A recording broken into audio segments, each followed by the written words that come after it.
सूरज साथिया के गाने अच्छे लगे तो चैनल को सब्सक्राइब जरूर करें। हुस्न में थी लाजवाब, 16वां साल उसका और जवानी पर शबाब।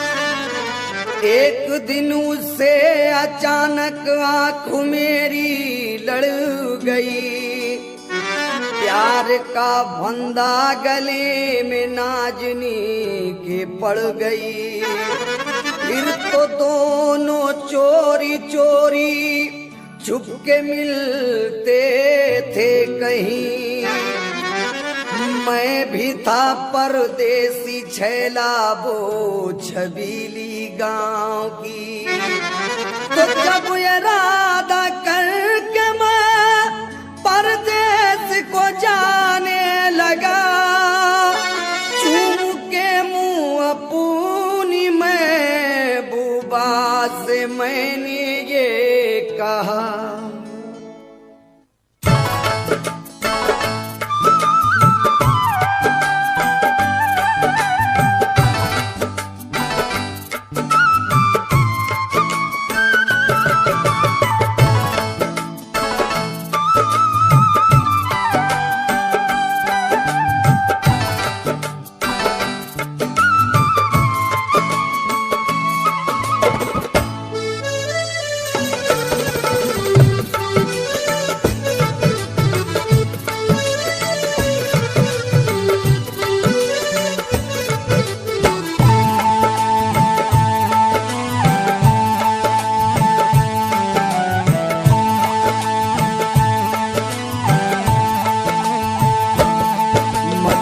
प्यार करो परदेसी से, मत प्यार करो परदेसी से। एक दिन तो जुदा हो जाएंगे रे, मत प्यार करो परदेसी से।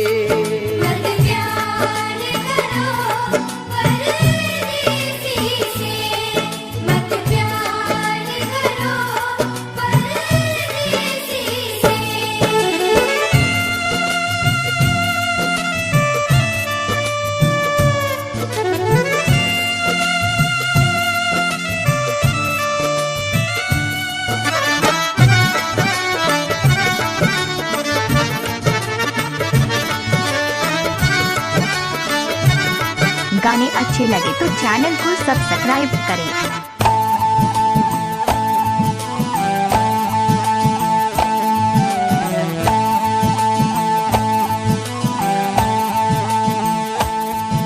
मत प्यार करो परदेसी से, मत प्यार करो परदेसी से। कहना है कि कांटों की हिफाजत में रहते हैं चमन वाले, और फूलों को मसलते हैं फूलों से बदन वाले। ये शहर तुम्हारा है, जो चाहे सजा दे दो। हम लोग हैं परदेसी और तुम हो वतन वाले। मत प्यार करो परदेसी से, मत प्यार करो परदेसी से। लेकिन एक कथा और कहना है, समाज कीजिए। कहना है कि हर शख्स से मिलना मिलाना नहीं अच्छा, और वो चूकने वाला निशाना नहीं अच्छा। दिल देना समझ बूझ के होशो हवास में, परदेसियों से दिल का लगाना नहीं अच्छा। मत प्यार करो परदेसी से, एक दिन तो जुदा हो जाएंगे। तुम ढूंढ न पाओगे गम को, तुम ढूंढ न पाओगे गम को। हम जाने कहाँ खो जाएंगे रे, मत प्यार करो परदेसी से।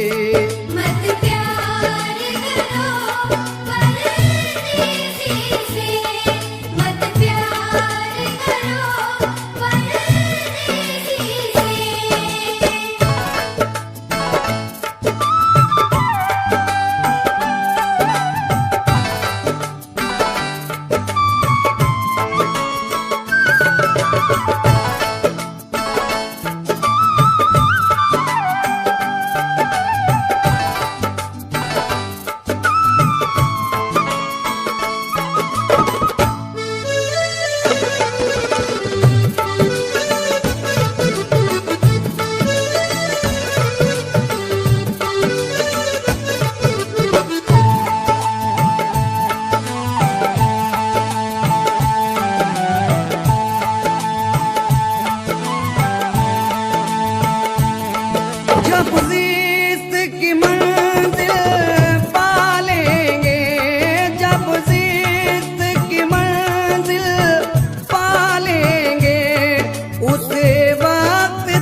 क्या क्या मैं कर चुका हूँ, क्या क्या मैं कर चुका हूँ ये याद है मुझको।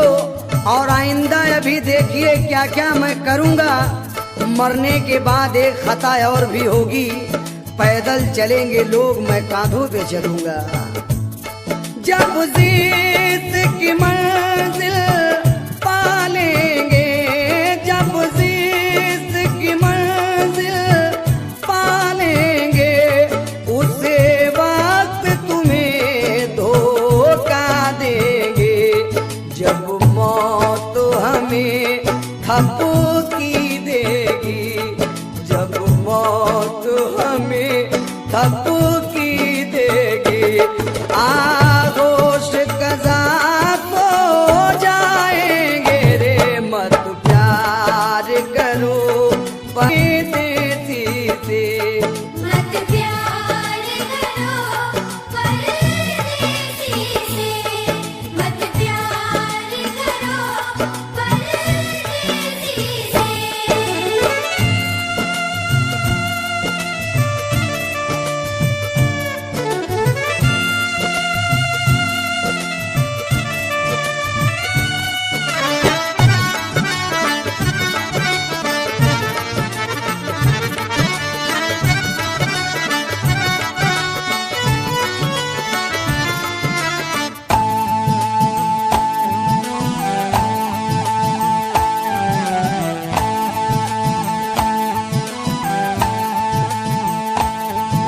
ये खेल निराला कुदरत का, ये खेल निराला कुदरत का है।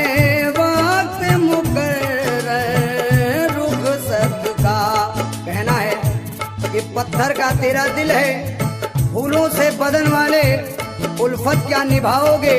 भौरों के चमन वाले हम शाख से टूटेंगे, निभाओगे कदम कितने। और मैं फूल हूँ वो जख्मी जो ढूंढेंगे चमन वाले। ये खेल निराला कुदरत का, ये खेल निराला कुदरत का। और है वक्त मुकर्रर रुखसत का। हम जाएंगे तुम जाओगे, हम जाएंगे तुम जाओगे। है सबको पता वो जाएंगे रे। मत प्यार करो परदेसी से, मत प्यार करो परदेसी से, मत प्यार करो परदेसी से।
जख्मी बेहतर है, चुप रहना जख्मी बेहतर है। कुछ लोग खफा हो जाएंगे रे, मत प्यार करो परदेसी से। मत प्यार करो परदेसी से, मत प्यार करो परदेसी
have all varieties in leather at Kevalo store.